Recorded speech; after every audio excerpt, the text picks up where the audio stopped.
23절에 보니까 예수께서 온 갈릴리에 두루 다니사 그들의 회당에서 가르치시며 천국 복음을 전파하시며 백성 중에 모든 병과 모든 약한 것을 고치셨다라고 말씀합니다. 예수님의 사역을 이렇게 크게 두 가지 사역으로 나눌 수가 있습니다. 첫 번째는 말씀을 전하는 사역이고 또 다른 하나는 병을 고치는 사역입니다. 말씀을 선포하고 말씀을 전하는 사역이 하나이고 병을 고치고 기적을 행하시는 그 사역이 또 다른 사역입니다. 우리가 평소에 이 말씀은 많이 읽고 말씀은 많이 배우지 않습니까? 근데요, 예수님의 기적을 이렇게 좋아하고 예수님의 기적을 가까이 하지는 않는 것 같습니다. 말씀을 가까이 하고 말씀을 읽고 말씀을 듣는 것은 우리가 즐겨하는데 예수님의 기적을 체험하고 느끼는 그런 경우는 별로 없는 것 같습니다. 사랑하는 여러분, 하나님께서 오늘도 기적을 행하실 줄을 믿습니까? 아멘. 여러분, 지금 선교제는요, 지금도 기적이 일어난다고 합니다. 여러분들의 삶 가운데 하나님께서 기적을 베푸신다면 어떤 기적을 베풀어 주시면 좋겠습니까? 하나님, 이런 기적을 저의 삶에 베풀어 주십시오. 하나님, 저는 할 수 없습니다. 저와 함께 하셔서 기적을 허락해 주시옵소서라고 기도하면 무엇을 여러분 하나님께 기도하시겠습니까? 저도 최근은 아닌데요, 기적을 경험한 적이 있습니다. 제가 여러분 독일에 갔는데 여러분 독일에 이렇게 가려면 제가 가서 이렇게 보니까 다들 한국에서 3년 동안 독일어를 공부하고 독일에 유학을 가는 거예요. 3년 동안 저 독일 어학원이라든지 독일 유학원에서 독일어를 공부하고 독일에 갔는데 보니까 저 혼자 한국에서 독일어를 공부하지 않고 독일에 온 거예요. 저 혼자 아무것도 모르고 온 겁니다. 그래서 저는 원래 생각이 언어는 그 나라에 가서 배워야 된다. 여기서 많이 배운다고 해서 효과가 있는 것이 아니고 그 나라에 가서 배우는 것이 제일 효과가 있다 이렇게 생각하기 때문에 무턱대고 이렇게 독일에 간 겁니다. 다행히 제가 갔던 그 학교가 참 은혜를 주셔서 독일어를 많이 공부하지 않아도 입학을 하게 해주는 그런 학교였어요. 근데 그 학교가 작은 학교가 아니고 굉장히 크고 좋은 학교인데요. 학생들을 많이 이렇게 유치하기 위해서 이렇게 학생들을 받아 주었는데요. 그 제가 가서 1개월 만에 제가 너무 독일어를 하고 싶어가지고 TV를 하나 샀습니다. TV를 사서 중고 TV를 하나 사가지고 그것을 하루 종일 틀어놓고 이렇게 밥 먹을 때도 이렇게 듣고 있고 공부할 때도 듣고 있고 하루 종일 틀어놨는데요. 제가 1개월 만에 그 뉴스에서 나오는 그 말이 제가 다 이해가 되는 거예요. 다 이해가 되는 겁니다. 제가 이제 보통 독일에서 공부하면 독일에서 독일어 시험을 체험한 정식 학생으로 입학이 됩니다. 독일어 시험을 패스해야만 정식 학생으로 학교에서 공부할 수 있고 독일에 공부하러 간 많은 유학생들 중에 반 이상이 독일어 시험을 통과하지 못해가지고 한국으로 돌아와요. 독일어 시험이 굉장히 어렵습니다. 독일어로 말하고 독일어로 다 듣고 할 수 있어야 되는데 우리가 영어는 여러분 우리가 중학교, 고등학교, 대학교 때 많이 했지 않습니까? 근데 독일어는 생소하기 때문에 학생들이 너무나 어려워합니다. 평소에 이렇게 잘 하지 않았던 언어이기 때문에 그래서 제가 보통 이렇게 2년 안에 독일에 가서 2년 안에 독일어 시험을 패스하지 못하면 학교에서 랭귀지 코스에서 독일어로 슈프라 코스라고 하는데 그 코스에서 자리를 안 줍니다. 너는 보니까 독일에서 공부할 그런 실력이 안 되는가 보다. 너는 따로 사립학교에 가서 공부하든지 한국으로 돌아가라. 그런 의미에서 슈프라 코스에서 랭귀지 코스에서 자리를 안 줍니다.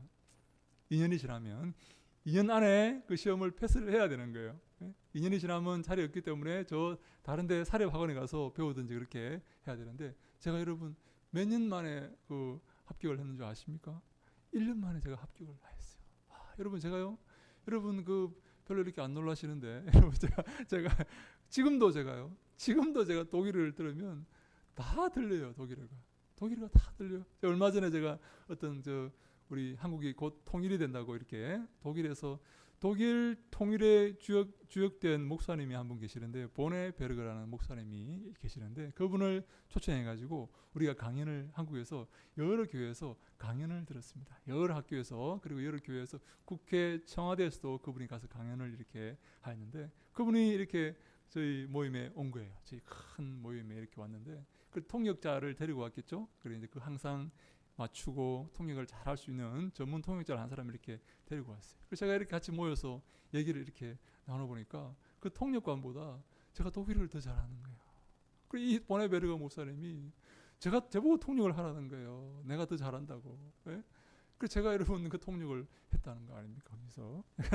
그래서 이분이 이제 또 이렇게 국회에 가서 이렇게 이제 연설을 하는데 이제 제가 국회에 따라가지 못하고 저는 바쁜 일이 있어가지고 그 전문 통역관이 이렇게 가서 했는데 우리 사람들이 다 그때 우리 이용진 목사님이 했던 그 통역이 더 훌륭한 통역이었다면서요. 왜 목사님이 안 오고 왜 목사님이 안 오고 저 사람이 계속 하느냐 이렇게 그렇게 사람들이 이렇게 했다는 이야기를 제가 이렇게 들었는데요. 여러분 이게요.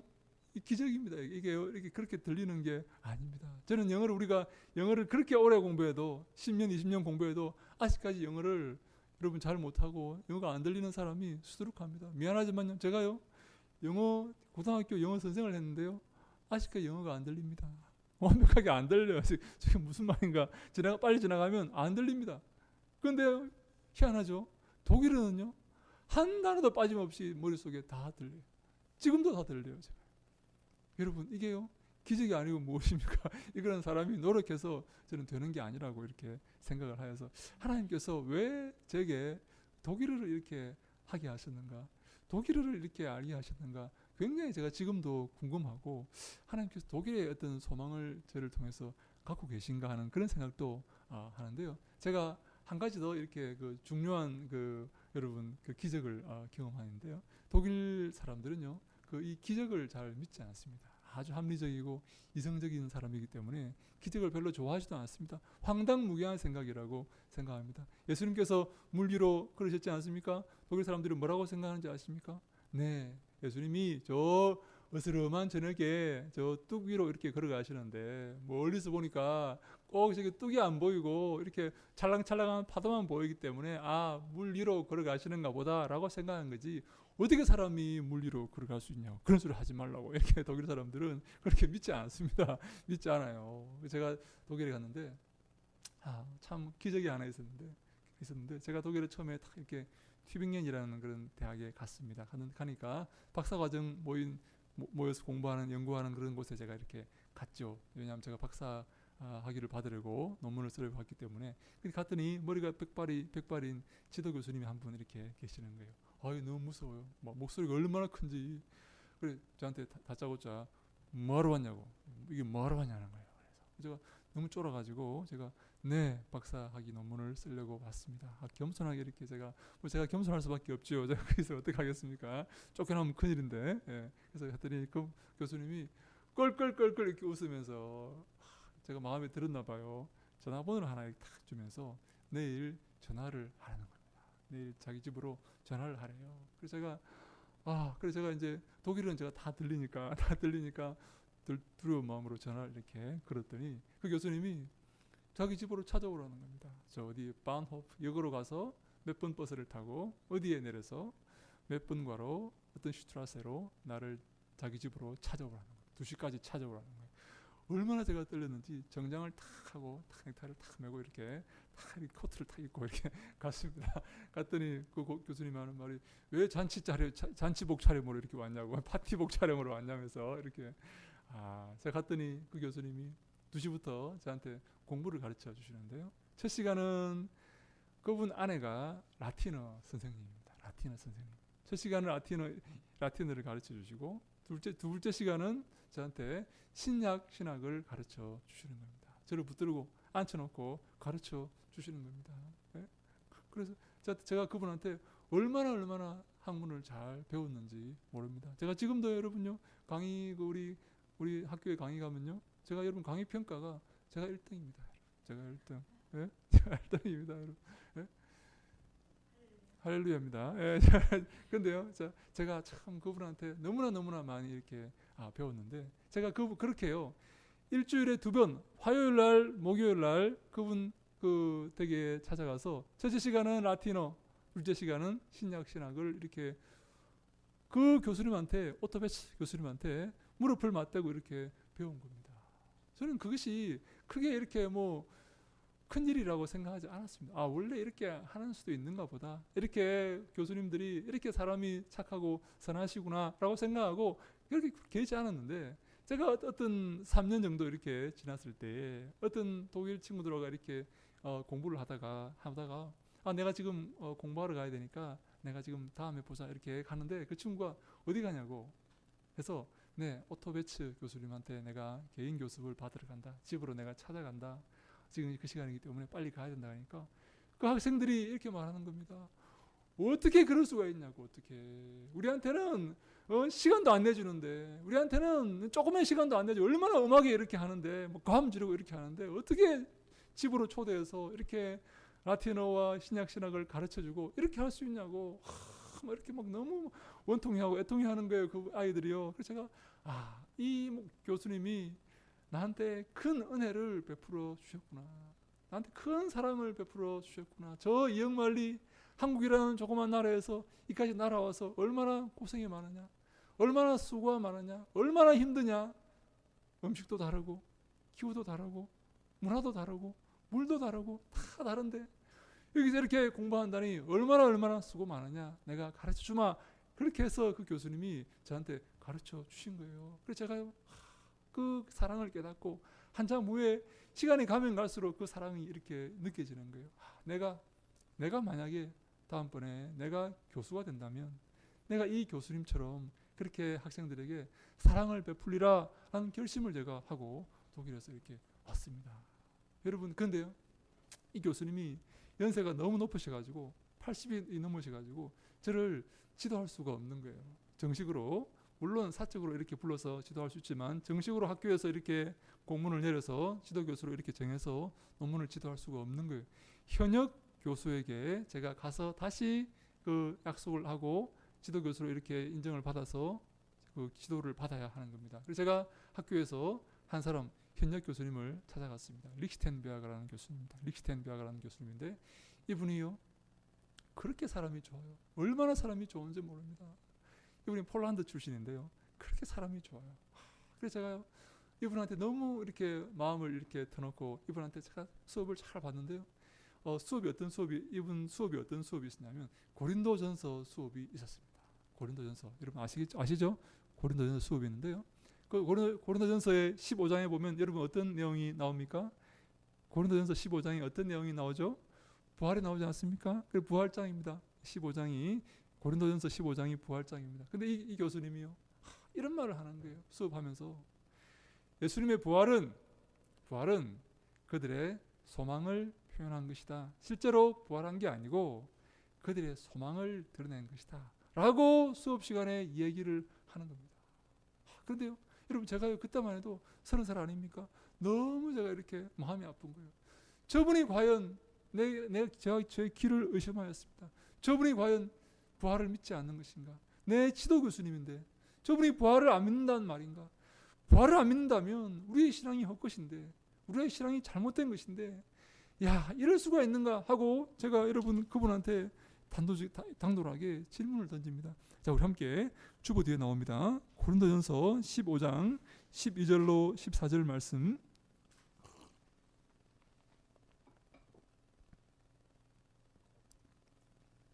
함께 같이 한번 읽습니다. 시작. 그리스도께서 죽은 자 가운데서 다시 살아나셨다 전파되었거늘 너희 중에서 어떤 사람들은 어찌하여 죽은 자 가운데서 부활이 없다 하느냐. 만일 죽은 자의 부활이 없으면 그리스도도 다시 살아나지 못하였으리라. 그래서 그리스도께서 만일 다시 살아나지 못하셨으면 우리가 전파하는 것도 헛것이요 또 너희 믿음도 헛것이며. 아멘. 그리스도의 부활이 없다면 우리의 믿음이 헛된 믿음이라는 겁니다. 왜냐하면 우리가 예수님처럼 부활할 것이기 때문입니다. 이 땅에서 우리가 그대로 끝나는 것이 아니라 예수님처럼 영원한 생명으로 부활할 것이기 때문에 부활이 없다면, 예수님의 부활이 없다면 우리의 믿음이 잘못된 믿음이고 우리가 지금 쓸데없는 일을 하고 있다는 거예요. 바울이 말에 의하면. 그래서 제가 제 귀를 의심하고 그 교수님에게 당돌하게 질문을 합니다. 교수님, 부활을 믿지 않으십니까? 부활을 믿지 않으십니까? 했더니 이 교수님이요, 갑자기 얼굴이 벌개지면서 왜냐하면 얼굴이 벌개지면서 내가 부활이 없다고 말하는 것이 아니라 우리가 알 수 없고 이것은 그들의 소망을 표현하는 것이라는 말이다 하고 이렇게 교수님이 얼굴이 벌개지면서 말을 한 후에 그때부터 저에 대해서 아주 쌀쌀맞게 대하는 것입니다. 아주 이렇게 뭐 남처럼 대하는 거예요. 그렇게 살갑게, 그렇게 부드럽게 친절하게 대했던 그분이 완전히 얼굴에 이렇게 냉기가 이렇게 도는 그런 이렇게 그 태도를 이렇게 보이면서, 자, 그때부터 이 교수님에게 글을 써가면 이 교수님이 싫어하고 다시 써오라 그러고 뭐 이런 걸 써왔냐 그러고 그렇게 말하는 겁니다. 그래서 제가요, 결국 제가 이 교수님에게 박사학위를 못하고 제가 그냥 이렇게 독일에서 박사학위를 못하고 한국으로 이렇게 돌아오게 되었습니다. 여러분, 저는 지금도 내가 이 부활에 대해서 그 교수님에게 잘 이야기를 했다고 생각합니다. 비록 제가 그 박사학위를 독일에서 못했지만 내가 주님 앞에서 내가 그래도 거짓을 하지 않고 내가 진실되게 내 믿음을 이렇게 전했던 것을 나는 크게 자랑스럽게 생각합니다. 사랑하는 여러분, 우리에게 기적이 일어납니다. 우리에게 기적이 있습니다. 저는 오늘요, 우리가 평소에 하나님 말씀 많이 듣지만 오늘은 기적에 대해서 한번 생각해 보기를 원합니다. 사랑하는 여러분, 이 기적이라는 말은요, 이 영어로 미러클 아닙니까? 미라클. 독일 라틴어에서 미라리에서 온 말인데요. 이 말은 무슨 말인가 하면 놀란다라는 말입니다. 놀라다라는 말입니다. 놀라운 일이 벌어지는 것입니다. 그렇지만 우리에게는 놀라운 일이지만 하나님에게는 이것이 놀라운 일이 아닙니다. 그렇지 않습니까? 하나님은요, 역사를 주관하시고 이 삼라만상을 주관하시고 우리의 생사화복을 주관하시는 분이시기 때문에 하나님에게 이 기적은 놀라운 일이 아닙니다. 하나님은요, 이 기적을 일상으로 행할 수 있는 그런 분 아닙니까? 네, 그래서요, 우리가 그 하나님의 기적을 항상 우리가 기억하는데, 우리 기적을 그 성경에서 그 기적을 말할 때 두 가지 단어를 우리 사용하고 있는, 사실 많은 단어가 있는데요, 크게 두 가지 단어를 기적을 통해서 우리에게 말하고 있습니다. 첫 번째는 뭔가 하면 능력입니다. 능력이라는 단어를 그 헬라어로 두나미스인데요, 두나미스라는 단어를 기적으로 우리가 번역하고 읽고 있습니다. 이 능력은요, 누구의 능력입니까? 하나님의 능력입니다. 하나님께서 우리와 함께 하시고 능력을 행하셨다라는 그런 말입니다. 사랑하는 여러분, 하나님께서 오늘도 우리에게 능력을 행하실 줄을 믿습니다. 하나님께서 여러분들의 삶 가운데, 우리의 삶 가운데, 저의 삶 가운데 능력을 행하실 것을 우리가 기대하며 믿음으로 나가야 될 줄로 믿습니다. 아멘. 두 번째, 이 기적이라는 말은 우리 특별히 요한복음에 나오는데요, 표적이라고 그 요한이 설명하고 있습니다. 이 기적과 표적이 어떻게 다른가? 이 기적, 능력과 요한복음에 특별히 나타나 있는 이 세메이온이라는 말인데요, 이 표적이라는 말이 어떻게 다른가라고 우리가 보통 이야기할 때 이렇게 설명합니다. 표적은요, 요한복음에 7가지 표적이 나오는데, 표적은요, 의미가 있는 기적이다라는 말입니다. 능력은 하나님께서 이렇게 그냥 보통 이렇게 그냥 일반적인 의미로 행하시는 기적이라면, 이 표적은요, 의미가 있는 기적이다 할 때 표적이라는 말을 사용하는데요, 어떤 의미가 있냐면요, 이 표적은 예수님이 하나님이시다 하는 것을 나타내는 기적이다 하는 것입니다. 다시 말해서 특별히 요한복음에 7가지 표적이 나오는데요, 이 요한복음에 나오는 7가지 표적은 예수님이 하나님이신 것을 나타내는 기적이다라고 우리가 보고 있습니다. 사랑하는 여러분, 예를 들어서 이런 겁니다. 예수님께서 물 위로 걸으시지 않습니까? 예수님께서 물 위로 걸어가십니다. 예수님께서 오병이어의 기적을 일으키시고 이제 저 산에 가서 기도하시는데 제자들이 배를 타고 이렇게 노를 져서 바다를 건너갑니다. 근데요, 그 제자들 가운데는 적어도 4명의 어부가 있었습니다. 근데요, 그들이 그 지리를 잘 알고 바다를 잘 알지만 그 풍랑이 일어서 그들이 배를 이렇게 앞으로 전진해 나가지 못하고 있었는데요. 예수님께서 물 위로 이렇게 걸어 오십니다. 여러분, 이것이 무슨 의미입니까? 물 위로 예수님께서 걸어 오시는 것이 무슨 의미입니까? 이스라엘 백성들에게 이 물이라는 것은 지금도 마찬가지지만 우리도 마찬가지지만 여러분, 물이라는 것은 고통과 혼돈과 죽음을 상징합니다. 여러분, 우리 바닷가에 사시는 분들은 잘 아시죠? 망부석이라는 것이 있습니다. 망부석 무엇입니까? 바다로 나간 남편이 돌아오지 못해가지고 그 돌아오는 남편의 배를 기다리면서 굳어가지고 도래됐다는 거 아닙니까? 망부석. 왜? 바다는요, 바다로 나가기는 나갈 수 있지만 돌아오지 못하는 경우가 많이 있습니다. 왜? 바다는요, 죽음의 세계를 상징하기 때문입니다. 그 바다를 예수님께서 밟고 이렇게 오시는 것입니다. 그 죽음의 세계, 혼돈의 세계, 고통의 세계를 예수님께서 밟아서 이렇게 제압하시고 다스리면서 오신다 하는 것을 나타내고 있는 그 기적입니다. 근데요, 우리 욥기, 우리 구약에 보면 여러분, 우리 그 욥기 9장 8절에 이런 말이 있습니다. 여러분, 주보 뒤에 나옵니다. 그가 홀로 하늘을 펴시며 바다 물결을 밟으시며. 누가 바다 물결을 밟으신다고요? 하나님께서 바다 물결을 밟으십니다. 하나님이 바다 물결을 밟으시는 분이십니다. 모든 고통과 죽음의 세계를 하나님께서 잠잠케 하시고 다스리시는 분이시다 하는 것입니다. 사랑하는 여러분, 죽음을 이기는 사람이 있습니까? 죽음을 극복하는 사람이 있습니까? 이 땅의 혼돈과 슬픔을 극복할 수 있는 사람이 있습니까? 없습니다. 오직 하나님만 이 죽음을 극복하시고 다스릴 수 있는 줄로 믿습니다. 예수님이 바로 그 하나님이라는 말입니다. 예수님이 바로 하나님이 보내신 그 하나님의 아들이요 하나님이시라는 것을 나타내기 위해서 예수님이 물 위로 이렇게 걸어 오시는 것입니다. 하박국 3장 15절에 이런 말이 있습니다. 함께 읽겠습니다. 하박국 3장 15절입니다. 시작. 주께서 말을 타시고 바다 곧 큰 물의 파도를 밟으셨나이다. 아멘. 하나님께서 말을 타시고 큰 바다 곧 큰 물의 파도를 밟으시며 오시는 그 하나님이 신약의 예수님이다 하는 것을 알게 하기 위해서 예수님께서 바닷물과 파도를 밟으시는 것입니다. 우리의 어려움과 우리의 슬픔을 해결하실 분은 오직 예수님이시기 때문에 우리가 예수님께로 나아가야 된다 하는 것을 가르쳐 주고 있습니다. 사랑하는 여러분, 예를 하나만 더 들을까요? 우리 오병이어의 기적을 여러분 잘 아시죠? 우리 지난주에 와서 우리에게 그 설교하신 분 이름이 오병주 변호사죠. 오병이어의 주님이다 이렇게 해서 오병주 변호사인데, 여러분, 예수님께서 수많은 사람들을 이렇게 말씀을 가르쳐 주셨습니다. 수많은 사람이 예수님께 찾아와서 말씀을 들었습니다. 몇 명이 왔습니까? 남자만 5천 명이 왔습니다.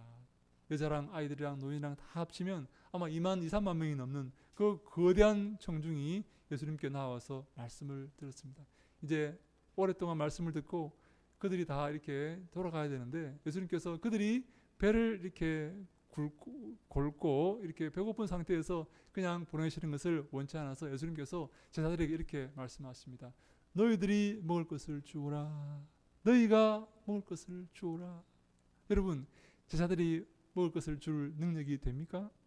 그래서 한 제자가 이렇게 말합니다. 예수님, 말도 안 됩니다. 이 사람들을 다 먹이려면 2,000 데나리온이 필요한데, 여러분 1 데나리온은요 노동자가 하루에 일해서 버는 그런 품삯입니다. 2,200 데나리온은요 우리 돈으로 따지면 제가 볼 때 한 2천만 원 정도 이렇게 될 것 같아요.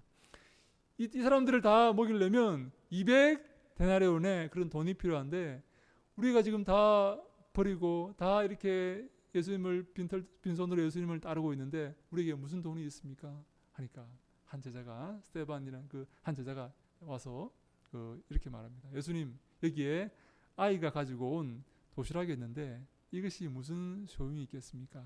아마 이 제자의 마음속에는 이것으로 기적을 행하실 수 있을까 하는 그런 소망이 있었는지 모르겠습니다. 예수님, 아이의 도시락이 있습니다. 이것이 무슨 큰일이 되겠습니까? 라고 말하는데 예수님께서 그 오병이어를 통해서 그 수많은 군중에게 이렇게 먹을 것을 이렇게 주십니다. 근데요, 예수님께서 그들을 50명씩 100명씩 이렇게 앉게 하시는데 어디에 앉게 하셨는가 하면요, 풀밭에 앉게 하시는데요. 풀밭에 앉게 하시는데 마태, 누가, 요한 사복음서 가운데 마태복음, 누가복음, 요한복음은 그들이 그냥 풀밭에 앉게 하셨는데 마가복음만 푸른 풀밭에 앉혔다라고 되어 있습니다.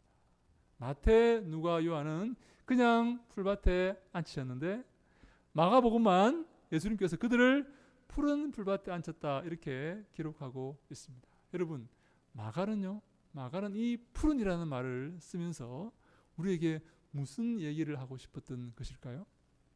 여러분, 푸른이라 그러면 구약에 무엇이 떠오릅니까? 푸른 초장이 떠오르지 않습니까? 네? 여호와는 나의 목자시니 내가 부족함이 없으리로다. 그가 나를 푸른 초장에 누우시며 쉴 만한 물가로 인도하시는도다. 구약의 하나님은 이스라엘 백성을 푸른 초장으로 인도하시는 하나님이십니다. 신약의 예수님은 이스라엘 백성을 푸른 풀밭에 앉히셨다라고 마가가 기록하고 있는 것입니다. 여러분, 예수님이 누굽니까? 하나님이라는 말입니다. 구약의 그 하나님, 이스라엘을 푸른 풀밭에 앉히셨던 그 하나님이 바로 신약의 예수님이라는 것을 이 마가가 얘기하기 위해서 푸른 풀밭에 앉혔다라고 이렇게 기록을 하고 있는 것입니다. 기적의 첫 번째 그 목적은 바로 예수님이 하나님이라는 사실을 증거하는 것입니다. 두 번째 이 기적의 목적은 무엇인가 하면 우리 24절 말씀에 이렇게 되어 있습니다. 함께 우리 24절 말씀을 같이 한번 읽어볼까요? 24절 말씀 있습니다. 시작. 사람들이 모든 앓는 자, 곧 각종 병에 걸려서 고통당하는 자, 귀신 들린 자, 간질하는 자, 중풍병자들을 데려오니 그들을 고치시더라. 아멘. 예수님께서 모든 이 병들을 그들에게서 다 고쳤습니다. 여러분, 이 앓는 자라는 말이 무슨 말인가 하면 어떻게 되어 있냐면 나쁜 것을 가진 자라는 말입니다. 정상적인 그런 사람은 나쁜 것을 가지고 있지 않는데 이 앓는 자라는 말은 나쁜 것을 몸에 갖고 있는 자라는 말입니다. 혹시 여러분 가운데 나쁜 것을 갖고 있는 사람이 있습니까? 각종 병에 걸려서 고통당하는 자, 이 병도 나쁜 것입니다. 나쁜 것을 갖고 있는 것입니다. 고통도 나쁜 것입니다. 나쁜 것을 갖고 있는 것입니다. 귀신 들린 자, 나쁜 귀신을 갖고 있는 그런 자입니다. 간질하는 자, 간질병을 갖고 있는 자라는 말입니다. 중풍병자, 중풍이라는 나쁜 것을 갖고 있는 자라는 말입니다. 우리가요, 이 나쁜 것을 버리고 좋은 것을 취해야 될 줄로 믿습니다. 우리 가운데 나쁜 것이 들어와 있다면 우리 그것을 버려야 됩니다. 그것을 내쫓아야 됩니다. 우리 가운데 좋은 것이 들어와야 됩니다. 성령이 들어오셔야 되고 성령의 열매가 우리의 삶에 맺혀야 되고 우리 가운데 정말 사랑과 은혜가 우리의 삶에 충만히 되어야 될 줄로 믿습니다. 예수님께서 이 사람들을 다 고치는데 이 나쁜 것을 다 쫓아내십니다. 우리의 삶 가운데 들어와 있는 나쁜 것, 잘못된 것, 더러운 것, 귀신 들린 것 이런 것들을 예수님께서 다 쫓아내시는데 그 목적이 무엇이냐면 하나님께로 나아가게 하기 위한 것입니다. 구약에서요, 이스라엘 백성들 가운데 나쁜 것이 있는 자는 하나님께 나아가지 못했습니다. 성전에 들어갈 수가 없어요. 나쁜 것이 있는 자, 나쁜 것을 갖고 있는 사람은 성전에 들어갈 수 없습니다. 거룩하지 못하면 성전에 들어갈 수가 없어요. 예수님께서 그들의 나쁜 것을 다 쫓아내시고 나쁜 것을 다 떼어내시고 나쁜 것을 그들로부터 분리하신 것은 그들로 하여금 성전에 들어가서 하나님을 만나게 하기 위함입니다. 왜냐하면 왜 그것이 중요합니까?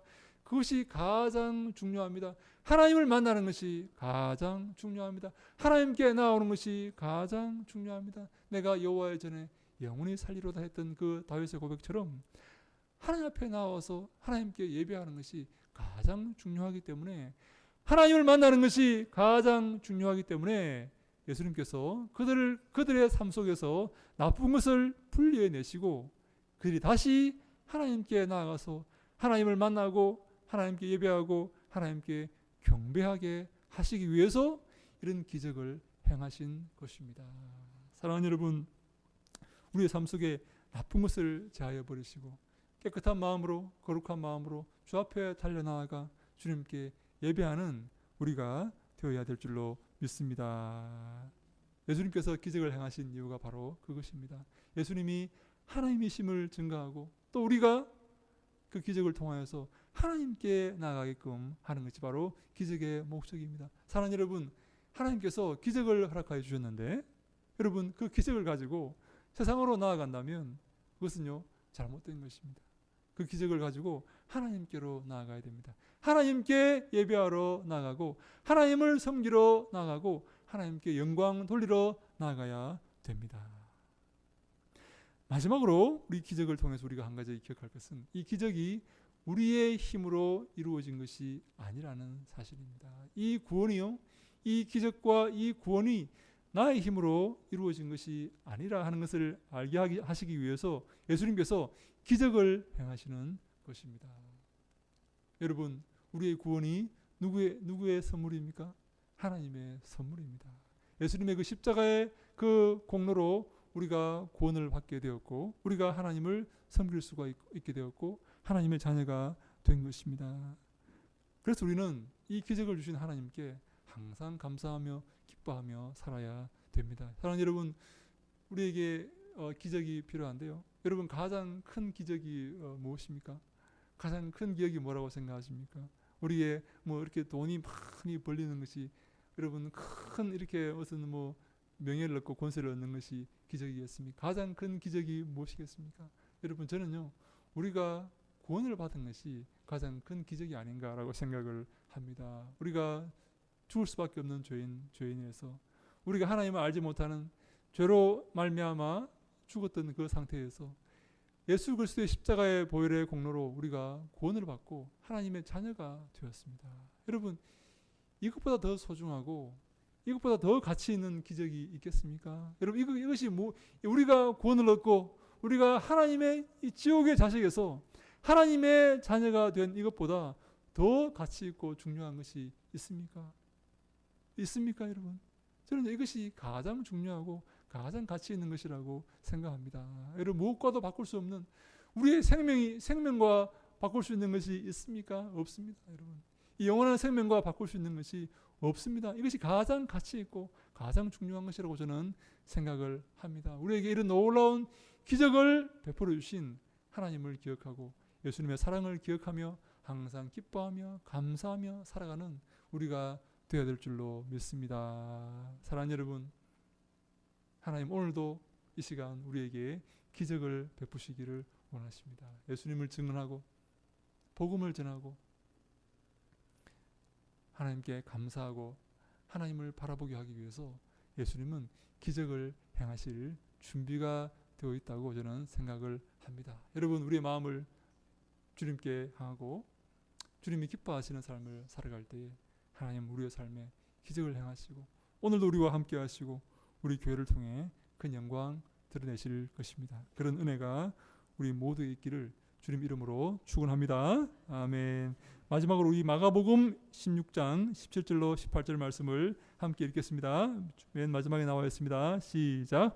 믿는 자들에게는 이런 표적이 따르리니 곧 그들이 내 이름으로 귀신을 쫓아내며 새 방언을 말하며 뱀을 집어올리며 무슨 독을 마실지라도 해를 받지 아니하며 병든 사람에게 손을 얹은즉 나으리라 하시더라. 아멘. 마태복음에는 이 지상 명령을 주는데 마가복음 맨 마지막에는 이런 그 기적의 명령을 하나님 예수님께서 주십니다. 우리가 앞으로 나아갈 때 우리가 어떠한 이 어려움을 있을지라도 우리가 승리하며 나아갈 수 있다는 그런 기적의 말씀입니다. 우리 내일부터 다음 주부터 우리 김부석 전사님 선교를 떠나시는데 이런 말씀 붙들고 믿는 자에게 이런 표적이 따를 것이니 이런 담대한 믿음으로 승리하며 나아갈 수 있기를 또한 주님 이름으로 축원합니다. 아멘. 기도하겠습니다.